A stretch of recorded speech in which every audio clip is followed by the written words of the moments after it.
esse choque que o ratinho leva. Essa química que era para ser liberada de vez em quando e é liberada toda hora, não deixa o cérebro queimar o açúcar direito. O cérebro não queimando o açúcar direito, não produz energia. Não produz energia, a pessoa pensa que está com fome. Começa a comer uma série de coisas, pensando que está com fome de açúcar, mas na realidade está com fome de energia, porque o cérebro não está queimando direito. Entenderam? E da onde que vem toda essa transformação que pega o corpo todo? Vem do que a gente chama de ansiedade, que é uma antecipação, um medo de você sofrer uma mágoa. Porque aquilo vai se acumulando e guarda no mesmo lugar. Quando você sofre uma mágoa, mexe com todas as outras. Quando você sofre uma perda, já mexe com todas as outras perdas que você tem. Aí dá um desequilíbrio. Quais são as estruturas que mais sofrem com isso? A mais sensível é a tireoide. O pessoal sempre chega no consultório achando que se tratar a tireoide vai emagrecer e vai resolver o problema. A tireoide é apenas a glândula mais frágil. O ovário está formando cistos porque a glicose não está sendo queimada dentro do ovário e a insulina aumenta. A pessoa começa a perder insulina e por perder insulina começa a desenvolver pressão alta e começa a desenvolver a obesidade. Começa a crescer o braço, aquela gordura do braço. Começa a crescer aquela gordura da barriga. Então, quando a pessoa abre a porta, quando ela começa a contar a história, dá para ver que o crescimento do braço, o crescimento da barriga, o nível do açúcar que ela apresenta, a quantidade de insulina, está sendo uma resposta metabólica à ansiedade. Porque a ansiedade excessiva é inversamente proporcional às boas escolhas. É inversamente proporcional à motivação. É inversamente proporcional a aprendizado, é inversamente proporcional a foco, é inversamente proporcional à eficácia.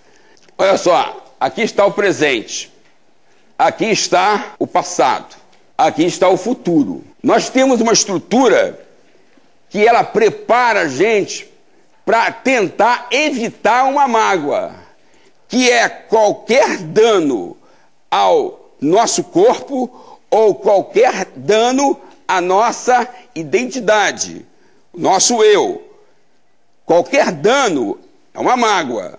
Então o organismo tem uma parte que dispara para alertar você que você pode sofrer uma mágoa e que você deve desviar. Correto?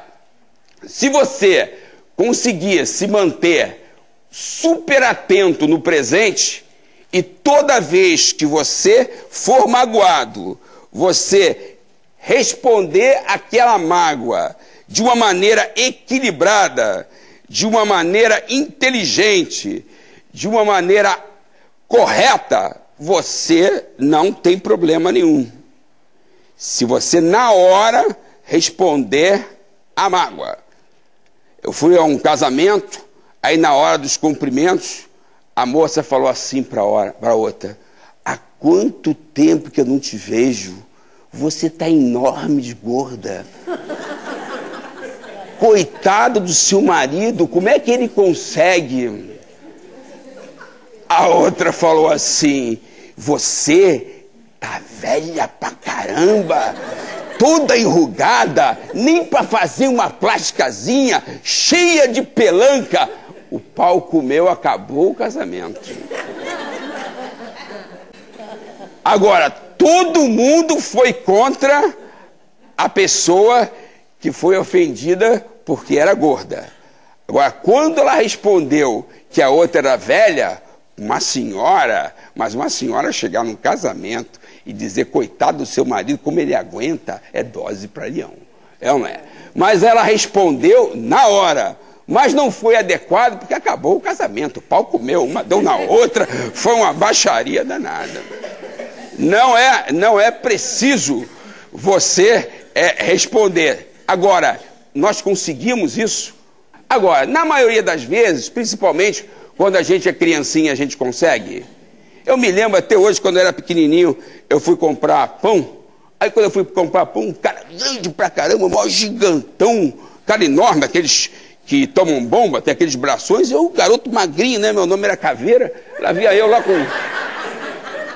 lá com pão debaixo do braço, né? Usava bisnaga debaixo do braço e tal. Aí o cara chegou, ô garoto, vem cá, eu me lembro perfeitamente magrinho, uma camisa listadinha. Aí lá fui eu lá, e o Ronaldão lá sentado lá. Aí falou assim, garoto. Aí eu falei, e aí? Tu é feio, hein, garoto? Tu é feio, hein? Eu, rapaz, fiquei, né? O que eu ia fazer? Desse tamaninho, o cara, desse tamanho, com cada abração.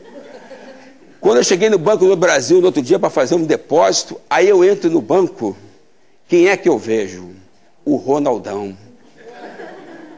Pô, quando eu vi o Ronaldão, aquela raiva subiu pelo meu corpo, minha cabeça começou a ficar vermelha, a orelha vermelha, aí eu fiquei totalmente transtornado, querendo atacar o cara, ele ia apanhar, nem sabia por quê, né? Ou não, porque ele continua forte, né? Aí eu vou ensinar a vocês, comecei a meditar, aí fui ver o que havia de bom naquela experiência e perdoei e saí fora de lá. Mas aí o que eu vi, que aquela experiência, na minha infância, tinha ficado na minha vida como um ressentimento. Então, quando a gente não consegue responder às mágoas, a gente vai acumulando.